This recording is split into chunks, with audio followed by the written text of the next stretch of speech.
പിതാവിനും പുത്രനും പരിശുദ്ധാത്മാവിനും സ്തുതി, ആദ്യം മുതൽ എന്നും എന്നേക്കും തന്നെ. ആമേൻ.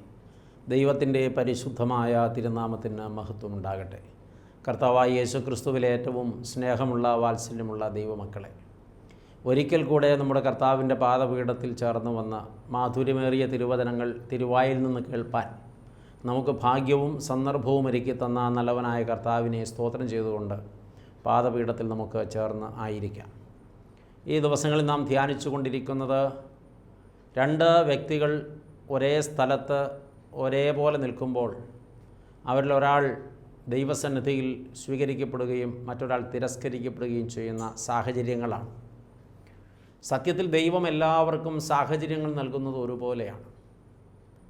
എന്നാൽ ആ സാഹചര്യങ്ങൾ പലപ്പോഴും ആളുകൾ വിനിയോഗിക്കുന്നത് പല വിധത്തിലാണ്. അതുകൊണ്ടാണ് ഒരാൾ സ്വീകരിക്കപ്പെടുകയും മറ്റൊരാൾ തള്ളപ്പെടുകയും ചെയ്യുന്നതിൻ്റെ കാരണം. നമ്മൾ നമ്മുടെ ജീവിതത്തെ തൂക്കി നോക്കുക, പരിശോധിക്കുക, വിലയിരുത്തുക. അതാണ് ഈ ചിന്തകൾ കേൾക്കുമ്പോൾ നമ്മളിൽ തന്നെ ഉണ്ടാകേണ്ടതായ മാറ്റം.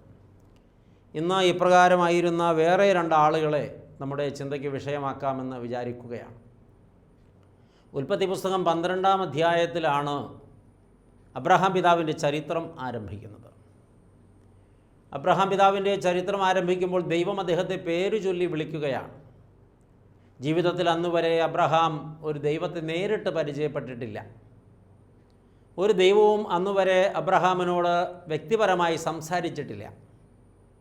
ഒരു ദൈവവും അവനെ പേര് ചൊല്ലി വിളിച്ചിട്ടില്ല. അങ്ങനെയുള്ള ഒരു സാഹചര്യത്തിൽ ദൈവമായ കർത്താവ്, ജീവനുള്ള ദൈവം, സംസാരിക്കുന്ന ദൈവം, സഞ്ചരിക്കുന്ന ദൈവം അബ്രഹാമിനെ പേര് ചൊല്ലി വിളിക്കുകയാണ്.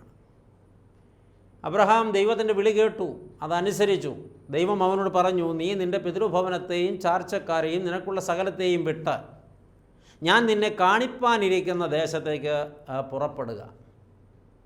സത്യത്തിൽ അബ്രഹാം വളരെ അന്ധമായിട്ടാണ് ഈ വിളിയെ പിന്തുടർന്നത് എന്ന് വേണം മനസ്സിലാക്കാൻ.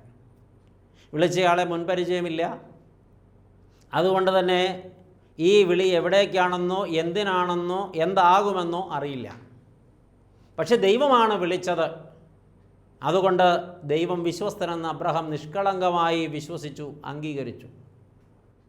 അന്ധമായി തന്നെ ദൈവത്തിൻ്റെ വിളി കേട്ടവൻ ഇറങ്ങിത്തിരിക്കുകയാണ്. അബ്രഹാം യാത്ര ആരംഭിക്കുമ്പോൾ അബ്രഹാമിൻ്റെ ജീവിത പങ്കാളി സാറായിയെ കൂടെ കൂട്ടാം. അവൻ അന്നോളം ആർജിച്ച സമ്പത്ത് അവൻ്റെ സ്വന്തം സ്വകാര്യ സ്വത്തായതുകൊണ്ട് അത് അവന് കൂടെ കൊണ്ടുപോകാം. ആടുമാടുകളോ കന്നുകാലികളോ ദാസീദാസന്മാരോ എന്തുമാകട്ടെ, അത് അവൻ്റെ സ്വന്തമാണ്. അവൻ്റേതെല്ലാം അവന് കൂടെ കൊണ്ടുപോകാം. ബാക്കിയെല്ലാം അവൻ ഉപേക്ഷിക്കണം. പിതൃഭവനത്തെ, ചാർച്ചക്കാരെ ഉപേക്ഷിക്കണമെന്ന് ദൈവം വ്യക്തമായി അബ്രഹാമിനോട് പറഞ്ഞിട്ടുണ്ട്. എന്നാൽ അബ്രഹാം അപ്രകാരം ഒരു ഉപേക്ഷണത്തിൽ പൂർണ്ണത കണ്ടെത്താൻ അദ്ദേഹത്തിന് മനസ്സു വന്നില്ല. കാരണം തൻ്റെ സഹോദരനായ ഹാരാൻ മരിച്ചു പോയിരിക്കുന്നു. അവൻ്റെ മകനായ ലോത്ത് തൻ്റെ അപ്പൻ്റെ സംരക്ഷണത്തിലായിരുന്നു. അപ്പൻ തേരഹിൻ്റെ സംരക്ഷണത്തിലായിരുന്ന ആ മകൻ ഇപ്പോൾ അബ്രഹാമിൻ്റെ സംരക്ഷണത്തിൽ വരണം. എന്തുകൊണ്ടെന്നാൽ അപ്പനും മരിച്ചുപോയി. മരിച്ചുപോയ സഹോദരൻ്റെ മകനെ അനാഥനാക്കി കളയാൻ മനസ്സില്ലാത്തതുകൊണ്ട് അബ്രഹാം പിതാവ് ദൈവകൽപ്പന അല്പമൊന്ന് ഡൈലൂട്ട് ചെയ്തു. ദൈവം വിട്ടുകളയാൻ പറഞ്ഞതിനെ വിട്ടുകളയണം, നിർബന്ധമായും വിട്ടുകളയണം. എത്ര അടുപ്പമുള്ളതായാലും വിട്ടുകളയണം, എത്ര സ്നേഹമുള്ളതായാലും വിട്ടുകളയണം, എത്ര കടപ്പാടുള്ളതായാലും വിട്ടുകളയണം. അതൊരു കഠിന പ്രവൃത്തി അല്ലെന്നറിയുക. ദൈവകൽപ്പനയാണ്, കാരണം അത് ദൈവ പദ്ധതിയാണ്. ദൈവം ഒരു കാര്യം ആസൂത്രണം ചെയ്ത് അത് പ്രഖ്യാപിക്കുമ്പോൾ അതിൻ്റെ പിന്നിൽ വ്യക്തമായ ദീർഘവീക്ഷണം ദൈവത്തിനുണ്ട്. അതുകൊണ്ടാണ് സകലവും വിട്ട് ഞാൻ നിന്നെ കാണിപ്പാനിരിക്കുന്ന ദേശത്തേക്ക് പോകാൻ ദൈവം അബ്രഹാമിനോട് പറഞ്ഞത്. പക്ഷേ അബ്രഹാം പിതാവ് ആ വാക്കിൽ അല്പമൊന്ന് വെള്ളം ചേർത്ത് തൻ്റെ സഹോദരപുത്രനായ ലോത്തിനെ തൻ്റെ യാത്രയിൽ കൂടെ കൂട്ടി. ഇത് അബ്രഹാമിനെ പറ്റിയൊരു അബദ്ധമാണ്. പ്രിയപ്പെട്ടവരെ, ഇന്ന് ലോകത്ത് ഇങ്ങനെ ഒത്തിരി പേർ തങ്ങളുടെ ജീവിതത്തിൽ ദൈവം വിട്ടുകളയാൻ പറഞ്ഞ ചിലതിനോട് ചില മമത കൊണ്ടോ അല്ലെങ്കിൽ ഏതെങ്കിലും വിധത്തിലുള്ള ലാഭം അതിൽ നിന്നുണ്ടാകുമെന്നുള്ളത് കൊണ്ടോ ചില കടപ്പാടുകൾ നിർബന്ധിക്കുന്നത് കൊണ്ടോ വിട്ടുകളയാതിരിക്കുന്ന സ്വഭാവമുണ്ട്. അതിന് കൊടുക്കേണ്ടി വരുന്ന വില വളരെ ചെറുതായിരിക്കില്ല, വളരെ വലുതായിരിക്കും. അബ്രഹാം തൻ്റെ സഹോദരപുത്രനായ ലോത്തിനെയും കൂട്ടി യാത്ര ആരംഭിച്ചു. ആ യാത്ര മുന്നോട്ട് പോകുന്തോറും അവർക്ക് പുതിയ പുതിയ മേച്ചിൽപ്പുറങ്ങളുണ്ടായി. ലോത്ത് അതിനിടയിൽ വിവാഹിതനായി, അവന് പെൺമക്കൾ പിറന്നു, അവൻ സ്വന്തം കുടുംബമായി. അവനൊരു പക്ഷേ അബ്രഹാം പിതാവിനോട് ചോദിച്ച് കാണാം, ബൈബിളിലില്ല, ഞാൻ സ്വന്തമായി സ്വകാര്യ സ്വത്ത് സമ്പാദിക്കട്ടെ, എനിക്കും എൻ്റെ കുടുംബത്തിനും വേണ്ടി. അല്ലെങ്കിൽ അബ്രഹാം അവനെ വിളിച്ച് പറഞ്ഞതാകാം, ലോത്തെ മോനെ, നീയും കുറേ സ്വത്ത് നിൻ്റേതായിട്ട് സമ്പാദിക്കുക, കാരണം നിനക്കും 2 മക്കളുണ്ടല്ലോ, ഭാവി കാണണമല്ലോ, ആയിരിക്കാം. എന്തായാലും ലോത്ത് അബ്രഹാമിനെ പാരലായിട്ട് വളരാൻ തുടങ്ങി. ഇവിടെ അബ്രഹാം എന്ന ഒരു കേന്ദ്രമുണ്ട്, അപ്പോൾ തന്നെ ലോത്ത് എന്ന മറ്റൊരു കേന്ദ്രവും കൂടെ ആ വീട്ടിലുണ്ടാവുകയാണ്. ഒരിക്കലും അത് അബ്രഹാമിൻ്റെ സന്തതിയല്ല, സഹോദരൻ്റെ സന്തതിയാണ്. അപ്പോൾ സഹോദര തുല്യനായി അവനെ കാണണം. അബ്രഹാം അവൻ്റെ വളർച്ചയെ തടഞ്ഞില്ല. അവൻ വളർന്നു, പടർന്നു, പന്തലിച്ചു, വലിയ ആളായി. അവന് ധാരാളം ദാസിദാസന്മാരും ആടുമാടുകളുമായി. അബ്രഹാമിൻ്റെ സമ്പത്തിനോളം തന്നെ അവനും സമ്പന്നനായി. അങ്ങനെ ഇരിക്കുമ്പോഴാണ് ലോത്തിൻ്റെ ഇടയന്മാരും അബ്രഹാമിൻ്റെ ഇടയന്മാരും തമ്മിൽ മേച്ചിൽപ്പുറത്തിന് വേണ്ടി ശണ്ഠയുണ്ടാകുന്നത്. നല്ല ഫലഭൂയിഷ്ടമായ പുല്ല് നിറഞ്ഞു കിടക്കുന്ന മേച്ചിൽപ്പുറങ്ങളിൽ അബ്രഹാമിൻ്റെ ഇടയന്മാർ ആടുമേയ്ക്കുമ്പോൾ ലോത്തിൻ്റെ ഇടയന്മാർ അതേ മേച്ചിൽപ്പുറത്ത് ആടുകളെ കൊണ്ടുവന്നു. ബലാത്കാരേണ അവരുടെ ആടുകളെ അവിടെ അധികാരം സ്ഥാപിച്ച് തീറ്റുവാനായിട്ട് തുടങ്ങി. അപ്പോൾ ഇടയന്മാർ തമ്മിൽ കലഹമുണ്ടായി. ഒരു ബാല്യക്കാരൻ ഇത് കണ്ടിട്ട് ഓടി വന്ന് അബ്രഹാം പിതാവിനോട് പറയുന്നു, അബ്രഹാം പിതാവേ, യുദ്ധ സമാന സാഹചര്യമാണ് മേച്ചിൽപ്പുറത്ത്. അങ്ങയുടെ ഇടയന്മാരും ലോകത്തിൻ്റെ ഇടയന്മാരും തമ്മിൽ വലിയ ശണ്ഠ നടക്കുകയാണ്.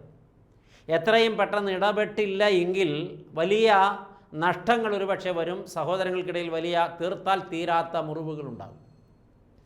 ഇങ്ങനെയൊരു സാഹചര്യം മനസ്സിൽ വന്നപ്പോൾ അബ്രഹാം പിതാവിന് തൻ്റെ മുമ്പിൽ 2-3 ഓപ്ഷൻസ് ഉണ്ട്. ഒന്നുകിൽ ചലിക്കാതെ അവിടെ തന്നെ ഇരുന്ന് ആളയച്ച് ലോത്തിനെ വരുത്തിക്കുക. ലോത്ത് കൂടാരത്തിൽ വന്നു കഴിയുമ്പോൾ ലോത്തിനോട് പറയാം, മോനെ ലോത്തെ, എനിക്ക് യാതൊരു കാര്യവുമുള്ള കാര്യമല്ല ഞാൻ ചെയ്തിരിക്കുന്നത്. നിന്നെ എൻ്റെ കൂടെ കൂട്ടാൻ ദൈവം പറഞ്ഞിരുന്നില്ല, എന്നെ മാത്രമാണ് ദൈവം വിളിച്ചത്. നോക്കുക, നിന്നെ ഞാൻ എൻ്റെ ഔദാര്യത്തിൻ്റെ പേരിൽ, സ്നേഹത്തിൻ്റെ പേരിൽ, എൻ്റെ സഹോദരനോടുള്ള, എൻ്റെ പിതാവിനോടുള്ള കടപ്പാടിൻ്റെ പേരിൽ കൂടെ കൂട്ടിയതാണ്. നീ ഇന്ന് ഞാൻ നൽകിയ സ്വാതന്ത്ര്യത്താൽ വളർന്ന് പടർന്ന് പന്തലിച്ച് വലിയൊരു സംഭവമായി മാറി. നിനക്ക് ഭാര്യയും മക്കളുമൊക്കെ ഉണ്ട്. എന്നാൽ ഈ കാണുന്ന ദേശം ദൈവം എനിക്ക് തീറാധാരം തന്നതാണ്. വാഗ്ദത്ത ഭൂമി എനിക്ക് തന്നതാണ്, നിനക്ക് തന്നതല്ല. ഇതിൻ്റെ ഒരേ ഒരു അവകാശി ഞാനും എൻ്റെ സന്തതിയുമാണ്. ഒരുപക്ഷെ സന്തതിയില്ലാത്തത് കൊണ്ട് ഇത് നിൻ്റേതായി തീരുമെന്ന് നീ ചിന്തിക്കുന്നെങ്കിൽ നിനക്ക് തെറ്റി. കാരണം ദൈവം എനിക്ക് വാഗ്ദത്തം തന്നിട്ടുണ്ട്, എനിക്ക് സന്തതി തരും. കടൽക്കരയിലെ മണൽത്തരികളോളം, ആകാശത്തിലെ നക്ഷത്രങ്ങളോളം ദൈവം എനിക്ക് മക്കളെ തരും. ദൈവിക വാഗ്ദത്തമുണ്ട്, അതുകൊണ്ട് എനിക്കത് ഉറപ്പാണ്. ഒരു കാര്യം ഞാൻ നിന്നോട് പറയാനാണ് വിളിച്ചത്. എനിക്ക് പറ്റിയ അബദ്ധം ഞാൻ ഇന്ന് തിരുത്തുകയാണ്. ഇനി നിന്നെ ഈ ദേശത്തെങ്ങും കാണരുത്. നീ നിൻ്റെ ആടുമാടുകളെയും ദാസിദാസന്മാരെയും മൃഗസമ്പത്തുമൊക്കെയായി പലായനം ചെയ്ത് പോയിക്കൊള്ളണം. ഇനി മേലാൽ നിന്നെ ഈ നാട്ടിൽ കാണരുത്. നിനക്കറിയാം, എൻ്റെ വീട്ടിൽ ഞാൻ തീറ്റിപ്പോറ്റുന്ന അഭ്യാസികളായ ചെറുപ്പക്കാരുണ്ട്. നീ എന്നോട് ഏറ്റുമുട്ടാൻ ശ്രമിച്ചാൽ നീ രക്ഷപ്പെടില്ല. നിനക്കുള്ള സർവ്വസ്വവും നിനക്ക് നഷ്ടപ്പെടുകയും ചെയ്യും. പ്രാണൻ പോലും ഒരുപക്ഷെ നഷ്ടപ്പെട്ടേക്കാം. അതുകൊണ്ട് കുഞ്ഞെ, ഞാൻ നിന്നോടുള്ള വാത്സല്യത്താൽ നിന്നോട് പറയുകയാണ്, നീ ഈ നാട്ടിൽ തുടരണ്ട, നിനക്ക് പോകാം. എവിടെ വേണമെങ്കിലും പോയി നീ ഉപജീവിച്ചു കൊള്ളുക. ഞാൻ നിന്നെ പിന്തുടർന്ന് ഉപദ്രവിക്കില്ല. പക്ഷേ എനിക്ക് സ്വർഗത്തിലെ ദൈവം തീർന്നു തന്ന ഈ വാഗ്ദത്ത മണ്ണിൽ നിനക്ക് ഞാൻ സൂചി കുത്താൻ ഇടം തരില്ല. അതുകൊണ്ട് നിൻ്റെ ഇടയന്മാരെയും നിൻ്റെ ആടുകളെയും കൊണ്ട് വിട്ടുപോയിക്കൊള്ളുക. ഇങ്ങനെ ഒരു കാര്യം അബ്രഹാമിന് ചെയ്യാമായിരുന്നു. അതൊരു ഓപ്ഷനാണ്. പക്ഷേ അബ്രഹാം പിതാവ് അത് ചെയ്തില്ല. പ്രിയപ്പെട്ടവരെ, എന്തുകൊണ്ടെന്നാൽ ഭൗതിക സ്വത്തിനു വേണ്ടി സഹോദരനുമായിട്ടുള്ള ബന്ധവും ആത്മബന്ധവും മുറിച്ചു മാറ്റാൻ അബ്രഹാം പിതാവിന് കഴിയുമായിരുന്നില്ല. കാരണം എബ്രായ ലേഖന കർത്താവ് പറയുന്നത്, അബ്രഹാം വാഗ്ദത്ത ദേശത്ത് ഒരു അന്യദേശത്ത് എന്ന പോലെ ചെന്ന് വാഗ്ദത്തത്തിന് കൂട്ടവകാശികളായി ഇസഹാക്കിനോടും യാക്കോബിനോടും കൂടെ കൂടാരങ്ങളിൽ പാർത്തുകൊണ്ട് ദൈവം ശില്പിയായി നിർമ്മിച്ചതും അടിസ്ഥാനങ്ങളുള്ളതും ഒരിക്കലും കുലുങ്ങാത്തതുമായ നിത്യ നഗരത്തിനായി കാത്തിരുന്നു എന്നാണ്. അപ്പോൾ ഭൗമലോകം ശാശ്വതമല്ലെന്നും ഇവിടെ എന്തുണ്ടെങ്കിലും അത് നിലനിൽക്കുന്നതല്ലെന്നും ഇതിനപ്പുറത്തൊരു നിത്യമായ ലോകമുണ്ടെന്നും അവിടെയാണ് എൻ്റെ ശാശ്വത വാസമെന്നും അവിടേക്ക് പോകാൻ ഞാൻ യാത്ര ചെയ്യുകയാണെന്നും അതുകൊണ്ട് ഇവിടെ ഞാൻ ഒരു പരിധിക്കപ്പുറം ഒന്നും നേടേണ്ടതില്ലെന്നും നേടുന്നതൊന്നും എല്ലാ കാലവും എനിക്ക് സൂക്ഷിക്കാൻ കഴിയില്ലെന്നും ഞാൻ ഇവിടം വിട്ട് മറ്റൊരു ദേശത്തേക്ക് പോകേണ്ടയാളാണെന്നും അബ്രഹാമിന് നല്ല പരിജ്ഞാനമുണ്ടായിരുന്നു. ഭൗതിക സ്വത്തിനെക്കുറിച്ച് അദ്ദേഹം ഒരിക്കലും ആശങ്കപ്പെട്ടിരുന്നില്ല. ഇന്ന് ആധുനിക മനുഷ്യൻ്റെ ഏറ്റവും വലിയ പ്രശ്നം ഇത് തന്നെയാണ്. ഭൗതിക സ്വത്ത്, ഭൗതിക ലാഭം, ഭൗതിക നേട്ടം. ഒരിഞ്ച് മണ്ണിനു വേണ്ടി, ഒരല്പം പണത്തിനു വേണ്ടി എന്തെങ്കിലും ലാഭനഷ്ടങ്ങളുടെ പേരിൽ സഹോദരങ്ങളുമായി കലഹിച്ച് അവരെ ഒരുപക്ഷെ കൊല ചെയ്ത് അല്ലെങ്കിൽ കൊല്ലാക്കൊല ചെയ്ത് വർഷങ്ങളോളം അവരെ കോടതി കയറ്റി ഇറക്കി തനിക്ക് ഭൂമിയിൽ ഇനിയും ഒരു ഇഞ്ച് കൂടെ നേടാമോ, അല്പം കൂടെ വെട്ടിപ്പിടിക്കാമോ എന്ന് വ്യാമോഹിച്ച് നിരന്തരം കലഹങ്ങളുണ്ടാക്കി സംഘർഷത്തിൽ മാത്രം ജീവിച്ച് സ്നേഹമെന്തെന്നറിയാതെ, കരുണയെന്തെന്നറിയാതെ, അനുകമ്പയെന്തെന്നറിയാതെ, ബന്ധങ്ങളുടെ വില അറിയാതെ തികച്ചും ഈ ലോക മനുഷ്യരായി ജീവിക്കുന്ന ഒത്തിരി പേർ ഈ സമൂഹത്തിലുണ്ട്. ഒത്തിരി പേർ ഇത് കേൾക്കുന്നുമുണ്ട്. എന്നാൽ അബ്രഹാം പിതാവ് അങ്ങനെയൊരു നിലപാട് എടുത്തില്ല. അബ്രഹാം പിതാവിൻ്റെ കാഴ്ചപ്പാട് ഭൗമലോകത്തിനപ്പുറത്തായിരുന്നു. പ്രിയപ്പെട്ടവരെ, അബ്രഹാം പിതാവ് വേണമെങ്കിൽ മറ്റൊരു ഓപ്ഷൻ അവന് കൊടുക്കാമായിരുന്നു. രണ്ടാമതൊരു ഓപ്ഷൻ. ലോത്തിനെ വിളിച്ചു വരുത്തിയിട്ട് പറയാം, ലോത്തെ, ഞാൻ നിന്നോട് ഒരുപാട് സഹിഷ്ണുത കാണിച്ചു, ഒരുപാട് സ്നേഹിച്ചു, ഒരുപാട് വാത്സല്യിച്ചു. നിനക്ക് നഷ്ടപ്പെട്ടതെല്ലാം ഞാൻ നിനക്ക് തന്നു. ഇന്ന് നിൻ്റെ ഇടയന്മാർ എൻ്റെ ഇടയന്മാരോട് മേച്ചിൽപ്പുറത്തിന് വേണ്ടി യുദ്ധം ചെയ്യുന്നതായി ഞാൻ മനസ്സിലാക്കുന്നു. ഒരു കാര്യം ചെയ്യണം, നീ വളരെ വേഗത്തിൽ ഞാൻ നിനക്ക് കാണിച്ചു തരുന്ന ദേശത്ത് പോയി പാർത്തുകൊള്ളണം. എൻ്റെ അവകാശത്തിൽ നിന്നൊരു ഭാഗം ഞാൻ നിനക്ക് തരികയാണ്. ഇനി നിന്നെ അതിനിപ്പുറത്ത് പ്രവേശിക്കാൻ ഞാൻ അനുവദിക്കുന്നില്ല. അബ്രഹാമിന് ദൈവം കൊടുത്ത വാഗ്ദത്ത ഭൂമിയിൽ ഏതെങ്കിലും ഒരു ഭാഗം, അത് ഫലഭൂയിഷ്ഠതയില്ലാത്തതാകാം, ആവശ്യത്തിന് മേച്ചിൽപ്പുറങ്ങളില്ലാത്തതാകാം. സാധാരണ ഒരു മനുഷ്യൻ ഔദാര്യം കൊടുത്താൽ ഇങ്ങനെയാണ് കൊടുക്കാൻ സാധ്യത. ഔദാര്യമല്ലേ, അർഹതയല്ലല്ലോ. അപ്പോൾ എവിടെയെങ്കിലും മോശപ്പെട്ട ഒരു സ്ഥലം, അവൻ അത്യാവശ്യം വെള്ളം കുടിക്കാൻ ഒരു കിണർ, അതുകൂടാതെ അവൻ്റെ ദാസീദാസന്മാർക്ക് ജീവിക്കാൻ കൂടാരം കിട്ടാനുള്ള സ്ഥലം, ഒരല്പം കൃഷിയിടം, വേണമെങ്കിൽ കുറച്ച് മേച്ചിൽപ്പുറം, 2-3 കുന്നുകൾ ഉൾപ്പെടെ അവന് കൊടുക്കാം. അത് അബ്രഹാമിന് ചെയ്യാവുന്ന ഒരു നല്ല കാര്യമാണ്. തനിക്കുള്ളതിന് കേടുപറ്റാതെ, തൻ്റെ മക്കൾക്ക് ലഭിക്കാനിരിക്കുന്നതിന് ക്ഷതം വരാതെ, തൻ്റെ അവകാശം ഒന്നും നഷ്ടപ്പെടുത്താതെ തന്നെ ഒരു ചെറിയ പങ്ക് അവന് കൊടുത്ത് അവനെ തൃപ്തിപ്പെടുത്തുകയും അവനെ അവിടെ ഒതുക്കുകയും ചെയ്യാമായിരുന്നു. ഒരു പക്ഷേ ഇന്ന് ലോകത്ത് ഒത്തിരി പേരെ ഇങ്ങനെ ചില ആളുകളെ തങ്ങളുടെ വലിയ ഔദാര്യം എന്ന പേരിൽ ഒതുക്കി സൈഡാക്കി നിർത്തിയിട്ടുണ്ട്. അബ്രഹാം അങ്ങനെ ഒരു ഓപ്ഷനും സ്വീകരിച്ചില്ല. വേണമെങ്കിൽ അതാകാമായിരുന്നല്ലോ. ലോത്തിനൊരക്ഷരം മറുവാക്ക് പറയാൻ പറ്റില്ല. അതൊക്കില്ല, എനിക്ക് നേർപാതി വേണമെന്നൊന്നും ലോത്തിന് പറയാൻ റൈറ്റില്ല.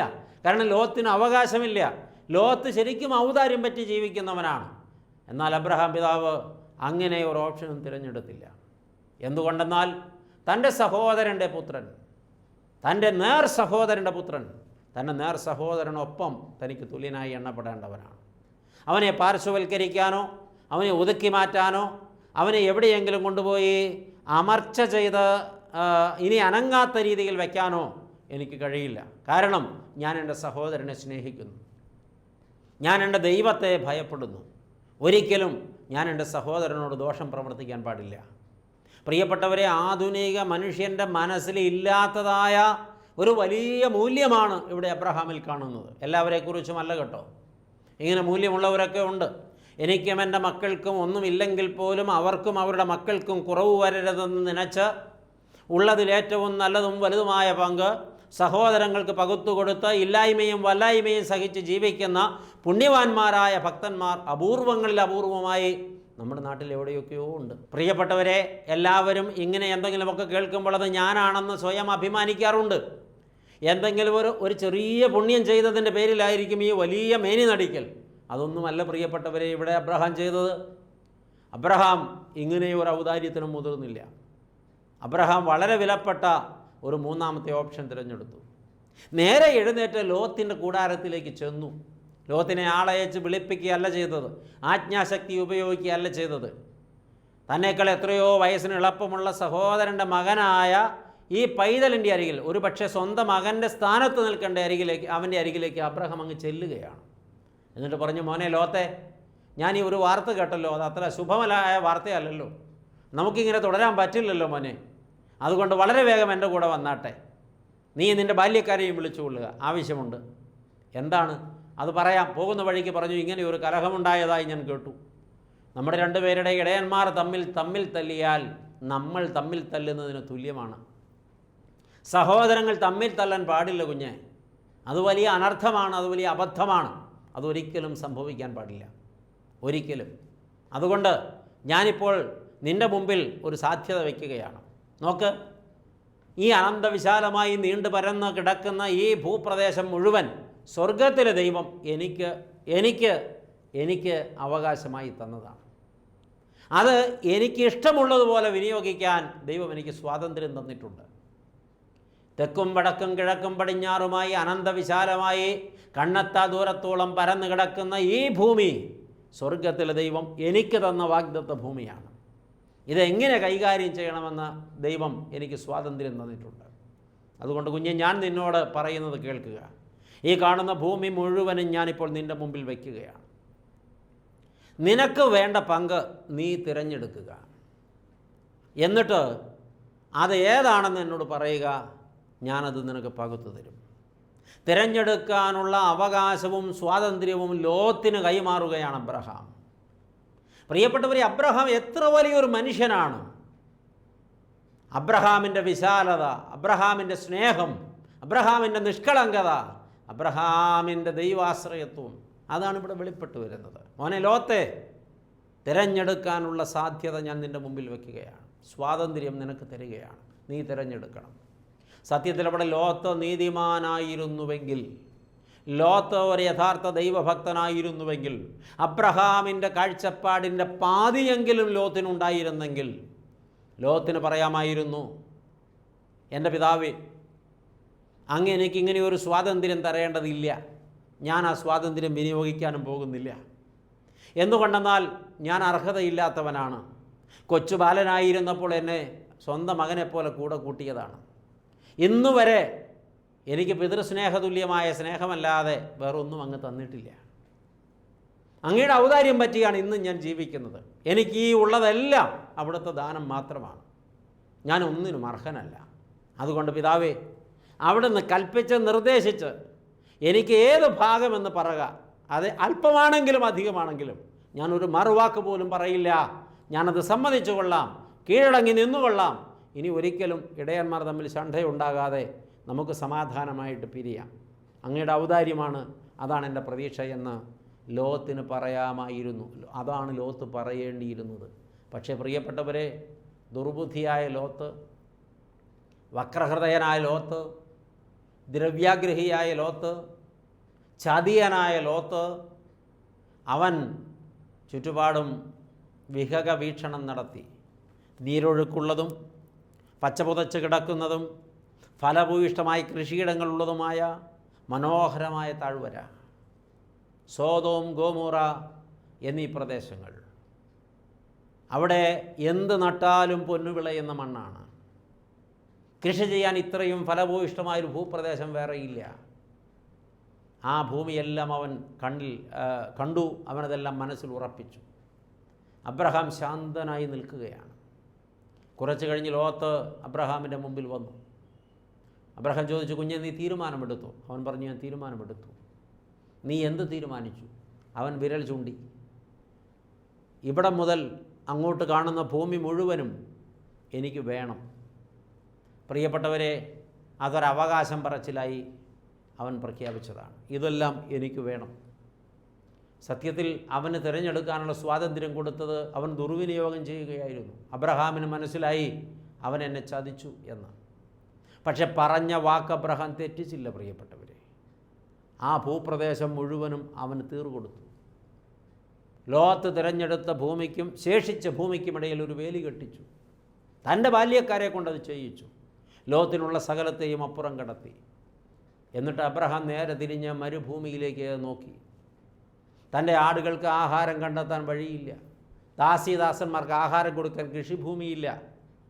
ഉണ്ടായിരുന്ന നല്ല ദേശം മുഴുവനും അവൻ കൈവശപ്പെടുത്തി. നീരൊഴുക്കുള്ള ഭൂപ്രദേശം അവൻ കൊണ്ടുപോയി. ഇനി വരണ്ട മരുഭൂമി മാത്രം. എന്നാൽ അബ്രഹാം പതറിയില്ല. അവൻ പറഞ്ഞു, സ്വർഗത്തിലെ ദൈവമേ, അവൻ എന്നെ ചതിച്ചു. വാസ്തവമായിട്ടും അവൻ എന്നെ കവർന്നെടുക്കുകയായിരുന്നു. പക്ഷേ എനിക്ക് ഇപ്പോഴും അസാമാന്യമായൊരു സമാധാനം അനുഭവിക്കാൻ പറ്റുന്നുണ്ട്. എന്തുകൊണ്ടെന്നാൽ എൻ്റെ സഹോദരനെ ഞാൻ വേദനിപ്പിച്ചില്ലല്ലോ, അവനുമായി ഞാൻ കലഹമുണ്ടാക്കിയില്ലല്ലോ, അവനെ ഞാൻ മുറിവേൽപ്പിച്ചില്ലല്ലോ, സഹോദര ബന്ധം ഉലഞ്ഞു പോയില്ലല്ലോ. ദൈവമേ, ഒരുപാട് നന്ദി, ഒരുപാട് സന്തോഷം. പ്രിയപ്പെട്ടവരെ, തിരിച്ചറിയുക, അബ്രഹാമിൻ്റെ ഈ മനോഭാവം ദൈവം വിലയിരുത്തി, ദൈവം വായിച്ചെടുത്തു. എന്തിനാണ് ഇത്രയും ചരിത്രം പറഞ്ഞതെന്നല്ലേ? ഈ രണ്ടു പേർ രണ്ട് സ്വഭാവങ്ങളുടെ, രണ്ട് ചിന്താഗതികളുടെ പ്രതീകങ്ങളാണ്. നമ്മൾ ഇതിൽ ആരുടെ പക്ഷത്ത് നിൽക്കുന്നവരാണ്? നമ്മുടെ നിലപാട് ഇതിൽ ആരുടെ പക്ഷത്താണ്? അബ്രഹാമിൻ്റെ നിലപാടുള്ള ആളുകളാണോ നമ്മൾ? എന്നാൽ നാം അനുഗ്രഹിക്കപ്പെടും, നമ്മുടെ തലമുറ അനുഗ്രഹിക്കപ്പെടും. നമ്മുടെ തലമുറ ദൈവത്തിൻ്റെ സ്വന്തം തലമുറയായിത്തീരും. മറിച്ചായാൽ എന്ത് സംഭവിക്കും? തലമുറകളിലൂടെ ദോഷം വന്ന് ഭവിക്കും. ലോത്തിന് സംഭവിച്ചത് ചരിത്രത്തിലുണ്ടല്ലോ.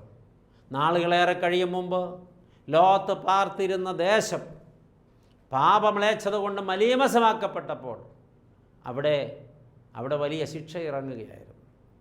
സത്യത്തിൽ ഈ ശിക്ഷകളെല്ലാം തെറ്റ് ചെയ്യുന്നവർ വിളിച്ചു വരുത്തുന്നവയാണ്, ഇരന്നു വാങ്ങുന്നവയാണ്.